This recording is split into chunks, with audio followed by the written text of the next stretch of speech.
आकर्षित करने के लिए राज्यों में स्वस्थ स्पर्धा हो। यही कॉम्पिटिटिव कोऑपरेटिव फेडरलिज्म की सच्ची स्पिरिट है। राज्यों के विकास से देश का विकास, इसी भावना के साथ हम आगे बढ़ते रहेंगे।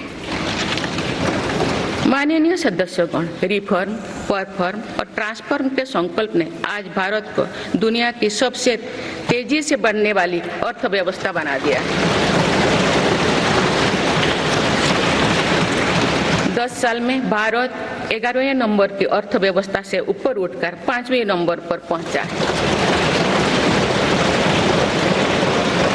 साल 2021 से लेकर साल 2024 के बीच भारत में औसतन 8% की रफ्तार से विकास किया है और ये ग्रोथ सामान्य समय में नहीं हुई है। बीती वर्षों में हमने 100 साल की सबसे बड़ी आपात देखी। वैश्विक महामारी के कालखंड और विश्व के अलग अलग कोने में चल रही संघर्षों के बावजूद भारत ने ये विकास दर हासिल की है। ये बीते 10 साल के रिफॉर्म्स और राष्ट्रहित में के लिए किए गए फैसला के कारण संभव है। आज भारत अकेले ही दुनिया की ग्रोथ में 15% का योगदान दे रही है।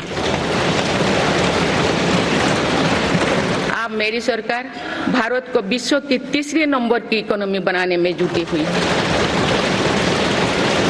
इस लक्ष्य की प्राप्ति विकसित भारत की नींव को भी मजबूत करने में के काम करेगी। माननीय सदस्यगण, मेरी सरकार अर्थव्यवस्था के 3 स्तंभ मैन्युफैक्चरिंग, सर्विसेज और एग्रीकल्चर को बराबर महत्व दे रही है। PLI स्कीम्स और ईज ऑफ डूइंग बिजनेस से बड़े पैमाने पर निवेश और रोजगार के अवसर बढ़ रही है। पारंपरिक सेक्टर्स के साथ साथ सनराइज सेक्टर्स को भी मिशन मोड पर बढ़ावा दिया जा रहा है। चाहे सेमीकंडक्टर हो या सोलर हो, चाहे इलेक्ट्रिक व्हीकल हो या इलेक्ट्रॉनिक्स गुड्स हो, चाहे ग्रीन हाइड्रोजन हो या बैटरीज हो, चाहे एयरक्राफ्ट कैरियर्स हो या फाइटर जेट्स हो, भारत इन सब सेक्टर्स में अपना विस्तार कर रहा है। लॉजिस्टिक्स कॉस्ट को कम करने के लिए भी मेरी सरकार लगातार प्रयास कर रही है। सरकार सर्विस सेक्टर को भी मजबूत करने में जुटे हैं। आज IT से लेकर टूरिज्म तक, हेल्थ से लेकर वेलनेस तक हर सेक्टर में भारत लीडर बन रहा है और इससे बड़ी संख्या में रोजगार और स्वरोजगार के नए मौके बन रहे हैं। माननीय सदस्यगण, पिछले 10 वर्षों में मेरी सरकार द्वारा ग्रामीण अर्थव्यवस्था के हर पहलू पर बहुत जोर दिया गया है।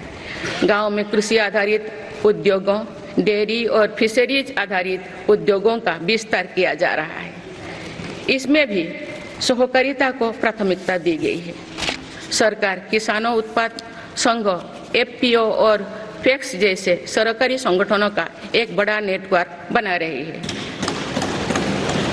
छोटे किसानों की बड़ी समस्या भंडारण से जुड़े होती है, इसलिए मेरी सरकार ने सहकारिता क्षेत्र में दुनिया की सबसे बड़ी भंडारण योजना पर काम शुरू कर चुकी है।